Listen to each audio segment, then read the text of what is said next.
here, Sven Arnesen from AERIALIS Kites, and here is another quadline tutorial for you, the power dive and dead stop.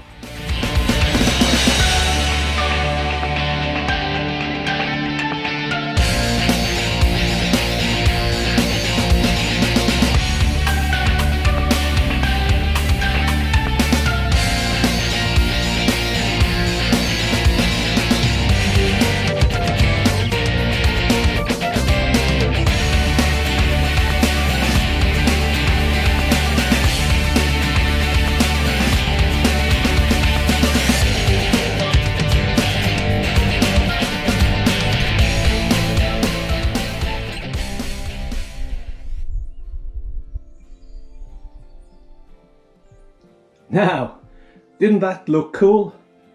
I sure think so, and if you follow along with this tutorial, I'll let you all in on the details so you can do that cool move yourself. This, let's just keep calling it a move. It's building on the skills from a few of my other tutorials, you know, flying straight lines, and in this case, especially the vertical down ones.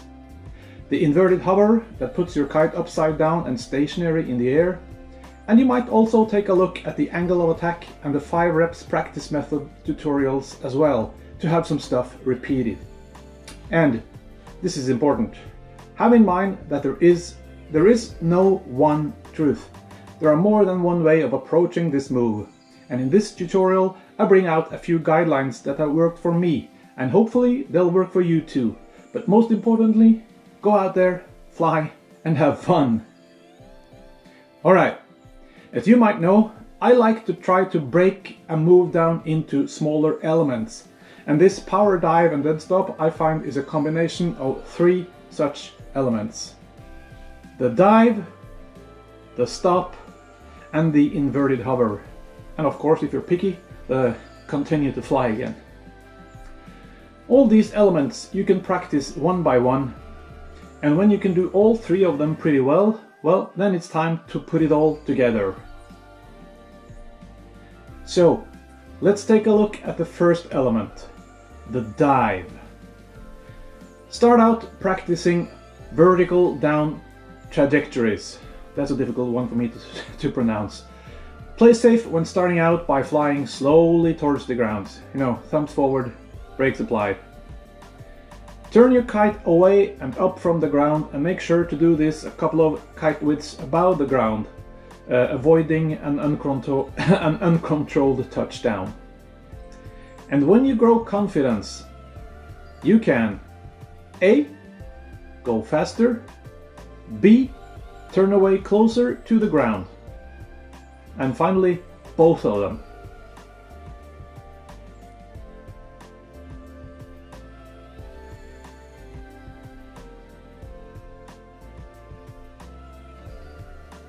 When you feel comfortable with the vertical flying or the dive, it's about time to check out the stop.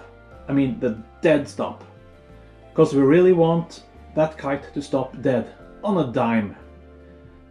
Because from a powered up dive to a dead stop within a millisecond, wow, that's something. And it pretty much comes down to technique.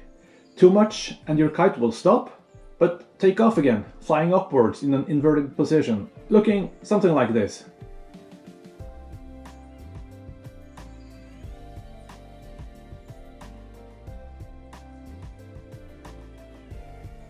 Or too little and your kite will just slow down, but not making that dead stop we're after. Looking like this.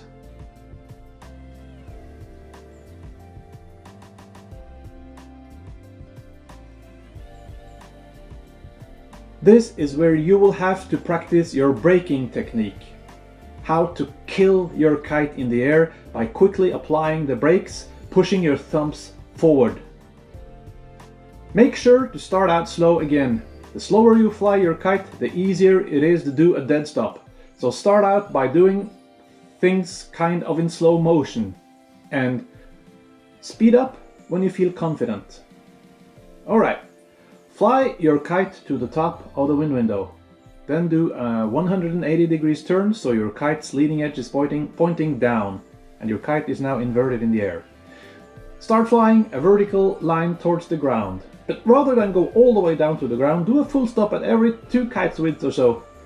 Continue until your kite is about 1.5 to 2 kite widths above the ground, then turn up and fly all the way up again to the top of the wind window. Start all over.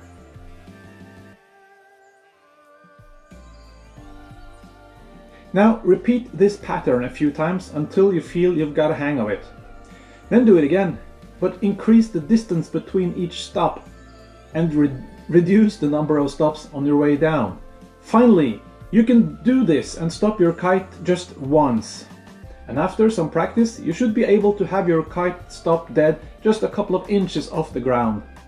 Make sure to practice flying faster too.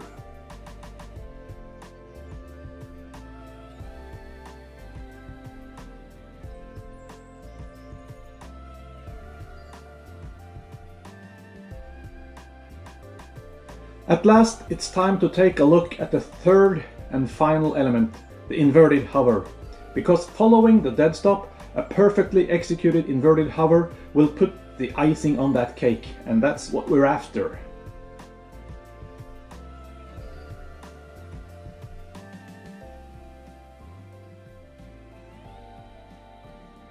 The key success factor for nailing the inverted hover is that transition from a hard brake to a much softer hover.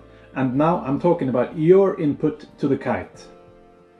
Also have in mind that somewhat depending on the wind, you should move on the ground to make this transition as seamless as possible.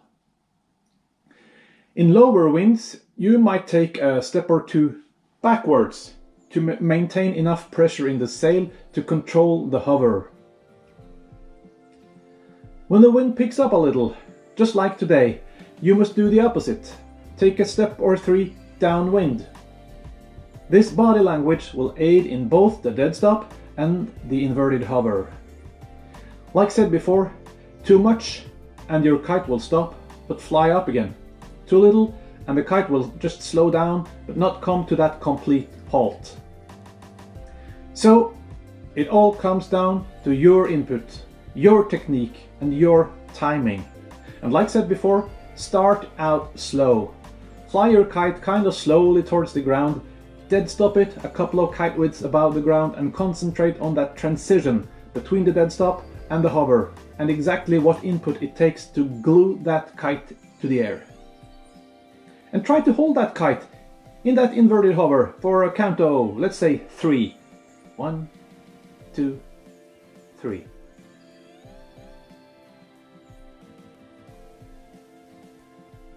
One, 2, 3. Try to do it the same way at least 5 times before you modify any of your input. This way you will sort out and eliminate external factors like the wind speed, wind gusts and similar that are having an impact to the result of your flying. And you might find a pattern of internal factors that actually influence your flying that you can adjust. And by the way, take a look at the 5 reps practice methods for more information on this. When you get the hang of this in kind of slow-mo, it's time to step it up a little and increase the speed. And if you feel ready for it, lower the execution of the dead stop and hover. And from here on, it's simple. Practice, practice, practice, and practice. Because the more you practice, the better you'll get, I promise you. And soon, you're gonna power dive that kite of yours downwards, dead stop it just an inch or 2 above the ground, and hold it in that inverted hover like it's glued in place. Yeah. So, what are you waiting for? Grab your kite, find a field, and just, whoops, fly. Thanks for watching, and see you soon in another tutorial. Bye bye!